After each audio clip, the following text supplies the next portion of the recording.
இன்னைக்கு ரொம்ப அழகான ஒரு பர்த்டே கிஃப்ட் பத்தி தான் பார்க்க போறோம். 30 days ரீல்ஸ் சேலஞ்சில் இன்னைக்கு தான் last and final video. Reels டைமுக்கு போஸ்ட் பண்றதுல ஒவ்வொரு நாளும் சேலஞ்சஸ் ஃபேஸ் பண்ணிருக்கேன். அதையும் மீறி நான் போஸ்ட் பண்ணிருக்கேன்னா அது காரணம் உங்களோட லவ், சப்போர்ட் அண்ட் என்கரேஜ்மெண்ட்னால தான் என்னால சக்சஸ்ஃபுல்லா இந்த ரீல்ஸ் சேலஞ்ச முடிக்க முடிஞ்சது. Thank you so much for each and every one of you. Customer நம்மளோட ரீல்ஸ் ஒன்னு பார்த்துட்டு நான் கான்டாக்ட் பண்ணியிருந்தாங்க. அவங்க ஃப்ரெண்டுக்கு பியூட்டிஃபுல்லான ஒரு கிஃப்ட் பண்ணணும், பார்க்கவே ரொம்ப அழகா இருக்கணும்னு சொல்லியிருந்தாங்க. பர்டிகுலரா கஸ்டமரை பத்தி சொல்லணும்னா ஷீஸ் ஃப்ரம் கனடா.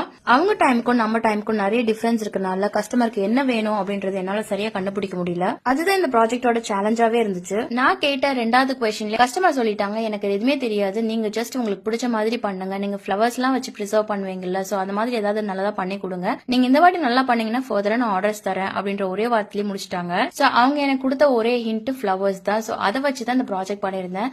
இந்த ப்ராஜெக்ட்ல போட்டோஸ் கஸ்டமரே டிசைன் பண்ணி அனுப்பியிருந்தாங்க. அந்த போட்டோக்கு ஏத்த மாதிரி டிசைன் பண்ணி ஃபிளவர்ஸ் எல்லாம் அரேஞ்ச் பண்ணி அவங்க கேட்ட மாதிரியான